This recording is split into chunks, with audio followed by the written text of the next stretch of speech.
Perkenalkan, nama saya Wahyu Nursan, absen 35 dari kelas 11 MIPA 2, ingin membuat video tentang pengertian kerjasama. Kerjasama dapat diartikan sebagai kerjasama yang melibatkan negara yang ada di seluruh dunia maupun sebagian besar negara yang ada di dunia. Kerjasama ini dilakukan antar negara untuk memenuhi kebutuhan rakyat serta kepentingan lain. Hubungan kerjasama memiliki 3 asas. Yang pertama, asas teritorial. Asas yang mewajibkan suatu negara yang terlibat dalam hubungan internasional tetap berkuasa di teritorialnya.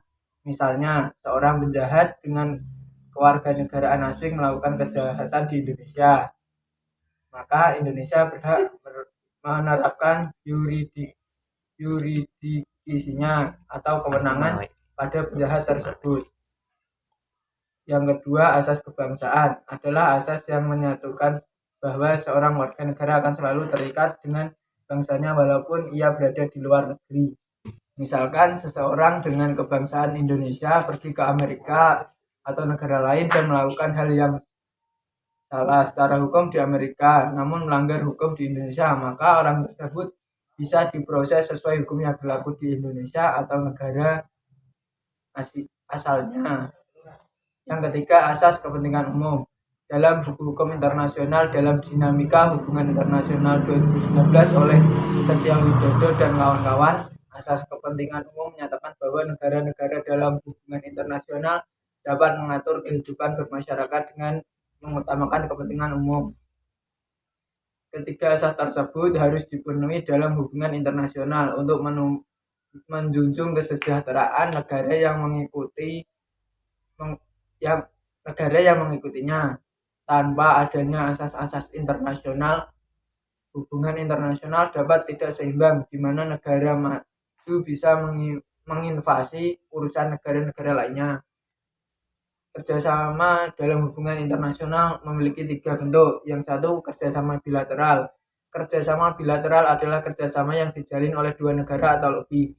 Biasanya didasari oleh hubungan baik dan saling menguntungkan. Yang kedua, kerjasama regional.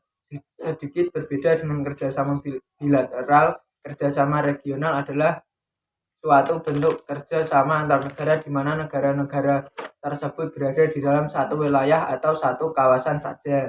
Misalnya negara-negara yang ada di Asia, seperti ASEAN yang tergabung dalam kelompok wilayah Asia Tenggara.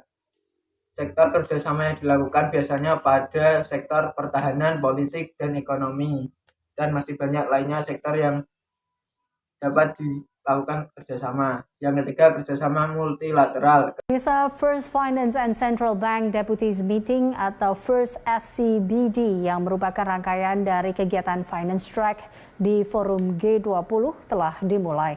Dari pertemuan secara hybrid dan langsung, Menteri Keuangan Indonesia, Italia, dan India sepakat kolaborasi, reformasi, serta kerjasama multilateral menjadi kunci kebangkitan ekonomi negara di dunia di masa pandemi. Kerjasama ini merupakan kerjasama yang dilakukan oleh lebih dari 2 negara dan tidak terbatas pada status negara serta wilayah negara tersebut. Sekian dari saya. Wassalamualaikum warahmatullahi wabarakatuh.